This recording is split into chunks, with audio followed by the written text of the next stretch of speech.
day, everyone. My name is Takalane Matima. I'm here with Sibulele and welcome to Talk Sports. And in today's edition, we're going to be talking about 3 different sporting codes. One being rugby, basketball, and soccer. In today's episode, we're going to be talking about the NBA Finals Game 7, the Nedbank Cup Final 2024, and the Rugby World Cup 2023. So our first presenter will be Kamva Kapa, who's on site today, and he will be talking about the NBA Nedbank Cup Final, Chiefs versus Pirates. Let's go to Kamva. Take it to you, Kamva. Welcome to my video. My name is Kamva Kapa. Today we will be breaking down a thrilling Nedbank 2025 Nedbank Cup final. Kaizer Chiefs versus Orlando Pirates. A Soweto derby with everything on the line. It was a final packed with drama, momentum swings, and a match-winning strike that will be remembered for years. Chiefs came in chasing their first trophy in a decade, while Pirates were hunting a rare three-peat, and the match lived up to the hype. So let's get straight into the game. Sereno puts Chiefs ahead within the 10th minute as Chiefs started brightly and forced a mistake that led to a penalty. Gaston Calamasairin Balega, Sereno stepped up and buried it. Cool and confident, it's 1-0 to Chiefs. 7 minutes later, Mahopa equalizes. A superb cross found Evidence Mahopa, who powered home a brilliant header, which made the game 1-1, and now the game was alive. Pirates controlled the possession with Team and Mosangani pulling the strings, and pinned back, and Chiefs were pinned back, but defended with discipline, absorbing the pressure and waiting for their chance. The second half shift, whereby Kaizer Chiefs introduced him to Duzi Shabalala, and his energy and movement changed the tempo. And suddenly, Ashley Dupreez also now started beginning to stretch the Pirates defense on break. So, and then right there and then, the moment of magic happened. In the 80th minute, Dupreez cut the ball back and Yusuf Mart unleashed a rocket with his left foot into the bottom corner. A world-class finish to win a cup final. I mean, come on, we know why Chiefs won, because as much as Pirates are a good side, Chiefs were disciplined, they were clinical in their chances, and they were dangerous in transitions with Ashley Dupreez making those runs. The subs were really impact to Tuzi Shabalala as he came on. And Pirates, they dominated the ball but lacked penetration. Like, they couldn't just play the final pass. Great build-up play, but not enough cutting edge to get into that final third. So Kaizer Chiefs are the 2025 Nedbank Cup champions, ending a 10-year trophy drought in style. A massive win, a massive moment, and a final we'll be talking about for a long time. Thank you very much, ladies and gentlemen. My name is Kamva Kapa, and Thank you, Kapa, bringing us back to the studio with your two hosts, Takalane Matima, Sibulele with Talk Sports. So we'll be going into a different sporting code now. We'll be going into the 2023 Rugby World Cup, which was held in the city of love, in the country of love, France, Paris. Nice. So we'll be going over the game where two heavyweights came together, New Zealand and South Africa, known as Springboks, New Zealand known as All Blacks. These are the two most dominant rugby countries within the world.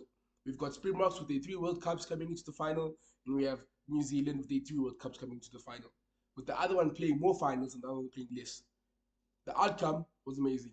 It was a clash of clans, clash of titans. Coming into this, and obviously South Africa sealing the win with 1 point. 1 point.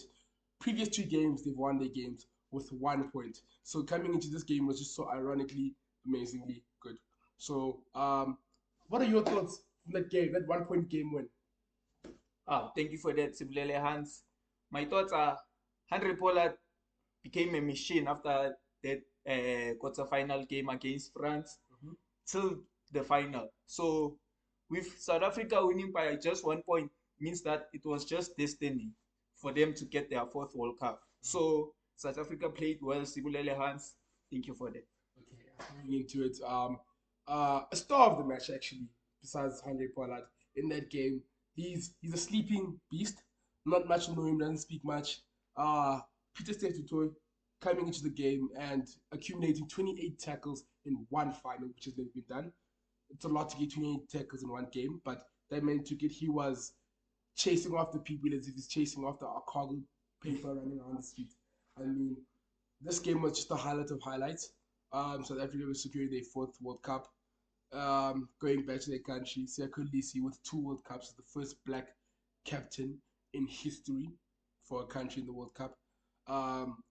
Yeah, man, there's not much to say. There's not much we're going to talk about. We're just going to dabble it about which players caught your eye the most and which players from New Zealand do you think could have done better? Andre Savay didn't show up during that game, but our unsung hero Peter Steph Detroit isn't getting that much recognition. But as a country, we should give our own players that recognition, even though they don't do the notable work. So it's the daily work that also counts. So Peter Steph Detroit was my unsung hero, and Andre Savay didn't show up. Okay, so the yeah, it's already said here. So the penalty kicks that New Zealand actually lost because they had more penalty kicks than us. We're going into it as Ardie Savea missed 2 or 3 penalties in order to secure South Africa the win, New Zealand the win. Yeah. Do you think if he starts those in, it was a guarantee win? Yes, it was because there was a 1 point deficit. So with that 1 point deficit, if he made those shots, it would have been a win for New Zealand. And it's heartbreak for Aaron Smith as it was his last game, his Yeah. last international game. He's had to retire. It's not the way you want to leave out, especially being a country legend. But there's two sides of stories in the World Cup. You win, you lose. And going over, we'll be taking over now and finishing that one. We'll be going into NBA basketball. We'll be giving it to Takalane Matima, and he's going to and he'll talk to you in Kapa. All right, moving into a different sporting code. We're now at the basketball side. All right, with Jalen Williams not being recognized, that should be one of the key problems for OKC, because if it wasn't for him, the OKC wouldn't have made the finals. So his resilience is key in the title run for OKC. So heading over to the Indiana Pacers side, they managed to get 91 points in their final game, and with Tyrese Haliburton being injured the first quarter, and he was getting on a hot form. Could you say that? I could see that. Yeah. He had 3 threes made before getting that injury. So, from my opinion, yeah, Tyrese could have won the Indiana Pacers ring if he didn't get injured. So, what are your thoughts from that? I mean, I think it killed the team's spirit. Not that it killed it completely, but it was a huge hole in the team. I mean, your leader getting an injury is a huge factor. I think it wouldn't be the same if Jalen Williams or SGA got an injury. It would have a huge impact on OKC too. So I think it was just the wrong timing and such an unlikely moment to cost his team. All right, thank you for that, Sibulele. And guys, that's it for our show today. Let's see you all on another episode. Get top with sports. Baza! We just